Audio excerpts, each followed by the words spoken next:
Momoshiki is back. Boruto's fate has been decided by Momoshiki. And when that day comes, he shall take over and live Uzumaki Boruto's life for him. Oh yeah, today is my day. Let's continue the story of Boruto before 2 Blue Vortex until chapter 80, while waiting for chapter 15, Boruto 2 Blue Vortex, to be released. But before that, please like and subs. Thanks. The story begins after Damon slaughters Code until he gives up and chooses to run away. But Code is not alone. He also brings Bugs as people who have been with him for a long time. Although initially Bugs were annoyed because they had been dragged into his problems, but Code stated that it was part of his rescue rather than having to die. But the place where Code and Bug are located is not clearly known. But certainly it looks like a desert, right? With a state of severe injury as a result of fighting Damon, this was the beginning of Code's grudge against Kawaki and Ida. He decided to kill Kawaki, Ida, and several people valuable to them. And all of that because of the grudge and heartache suffered by Code. But before Code continues his intentions, we return to see where Shikamaru and others are talking about several important things, and the conversation starts with Shikamaru asking about Kawaki's karma that has been restored. But here, Kawaki admits that it was all Amado did without his permission. Shikamaru already understood and suspected that what Amado did had other motives. Even Shikamaru urged Kawaki to rethink whether there was another motive about the karma that was implanted into Kawaki without his permission. Maybe Amado had said before that it was because of Kawaki's desire to protect Naruto. But Shikamaru, as a genius, he always thinks 2 steps ahead, and therefore he is still suspicious of Amado's purpose. But do you know, guys, Amado's other reason? Yep, we will discuss it at the end of the video. So, because actually Kawaki also has the same curiosity as Shikamaru, but Kawaki is pessimistic when it is proven that Amado has been captured by Code. Even Kawaki assumed that Amado was no longer important to them. Maybe it could be ascertained if he was dead. With that sentence spoken, Naruto said that Kawaki should not have said that. Even Kawaki impolitely told Shikamaru like, "Hey Shika, you're secretly glad, aren't you, to not have to deal with that shifty bastard?" And because of that remark, Shikamaru became angry with Kawaki. But when Naruto told him to stop, Kawaki said something unexpected to Shikamaru. Worthless and upset. What a great combo. Hey, this is very exciting, right? But at the same time, a shinobi came and reported that there was an urgent call for Shikamaru, and it was from Amado. A good news from Amado, who had been with Ada, was coming to Konoha from Snow Country using the train. And as usual, Shikamaru's first response to hearing that it was Amado who was still alive surprised him a little.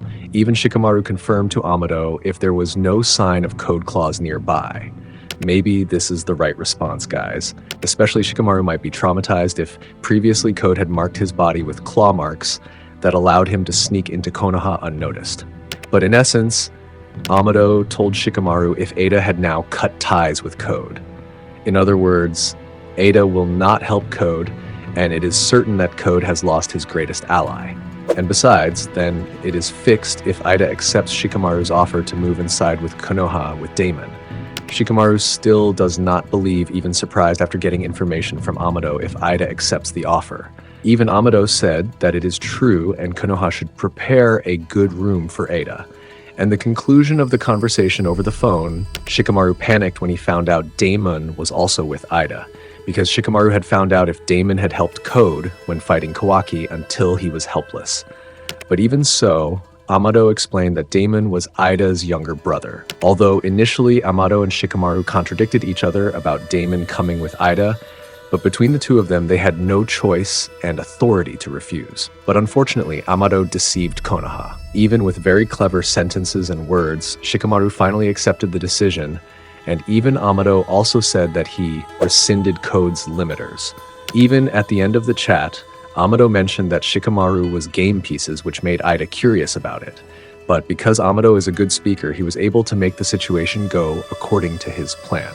And also Ida did not forget to remind Amado to help Ida's relationship with Kawaki. But it turns out that Ida will even threaten to kill Amado if things go bad between Kawaki and Ida. Yeah, Amado's response immediately became shocked when Ida said she would kill him. Because besides that, Ida admitted that she was annoyed at Amado to the point of wanting to kill him for giving her the ability to enchant the entire human race. So maybe why Ida is upset about having that ability. it's certainly because of her frustration or annoyance with the person she's talking to. In other words, then automatically the person doesn't immediately understand or respond as she expects. If you still don't understand what I mean, maybe it's simple like this. With this ability, everyone who sees her, whether male or female, will automatically be attracted and fascinated by her, and that is without their will or desire. This causes a big problem in Ida's relationships with others because she can't tell if someone really likes her. Because in reality, this power created feelings of loneliness and frustration for Ida, as she could never feel a genuine or authentic relationship. This power may seem like an advantage, but for Ida, it was more like a curse as it prevented her from feeling true love and genuine bonding with the people around her. So have you got it, guys? And at the moment when Ada says that she likes Kawaki, honestly, this will be the opposite when Kawaki finds out. Maybe it will have the fate of Code, who declared love to Ida. Right, rejection. How complicated is this cyborg love story? Oh yeah. After the call ends, Shikamaru is seen talking over the phone and ordering Naruto to the Hokage office along with Team 7 and also Kawaki. But one thing is for sure, I don't understand and know who the person Shikamaru ordered. Then the scene switches where Boruto is preparing to use Sasuke's headband to go to the Hokage office. But before Boruto leaves the house, we see my queen calling Boruto and asking if it's true that he got the mission. And Boruto confirms that if the mission is directly from Shikamaru, especially Team 7 has been on hiatus because of Boruto's karma. But unexpectedly, Hinata cried to hear that Boruto was going to go on a mission. So Hinata was still traumatized after his death in the previous mission. Even Hinata cried because he was worried that Boruto's departure to carry out this mission would not return home again. Yeah, this is a natural response as a mother, and Boruto apologizing for making her worry. But the worry was not only from Hinata, even Himawari, who saw her brother leave, also showed a worried expression like her mother. But in the end, Boruto said that even though he had died once, but he promised to return home. But there was something that surprised me. Yeah, the goat is back. When Boruto came out of the house, he unexpectedly met Momoshiki. Even Momoshiki doubted and said if he was irresponsible to his mother because he promised to come home after his mission was completed. But apparently Boruto's response made it sound funny when he called Momoshiki a freeloader. And Boruto also confirmed to Momoshiki whether he would not resurrect anymore. Even Boruto was also confused why he was still here. And this is where a conversation will happen in the future. Let me ask you, why do you still cling to your meaningless existence when you know your future holds nothing but despair? What? I told you that you're going to lose everything, and that moment is rapidly approaching. You shall despair and lose your will to live, enough to want to escape this world. And when that day comes, I shall take over and live Uzumaki Boruto's life for you. This shouldn't be a spoiler. Boruto will lose everything, including his family, and it was Kawaki who made Boruto and Kawaki's positions switched. This will be a long story, and we should continue what Momoshiki said. So in conclusion, Momoshiki declares to Boruto not to worry, because in the end, Momoshiki doesn't care about resurrecting anymore, because possessing Boruto's body will yield the same results. And Momoshiki also stated that it will happen soon. And after all, Boruto will always be his vessel. Let me be a little spoiler, guys.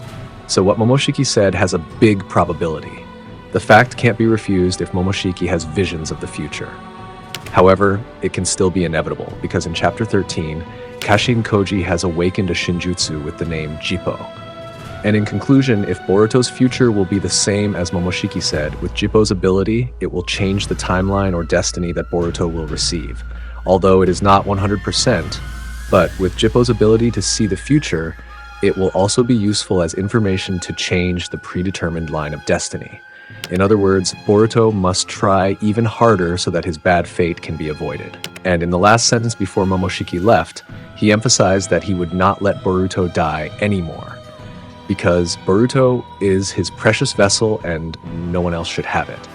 And although Boruto threatened Momoshiki to suffer in the future, but Boruto's destiny has been determined. And one of the paths to that timeline and destiny is Boruto's hard work, as I explained earlier. But at the same time, Mitsuki and Sarada had arrived to see Boruto. But in the situation after he talked to Momoshiki, Boruto looked so frustrated.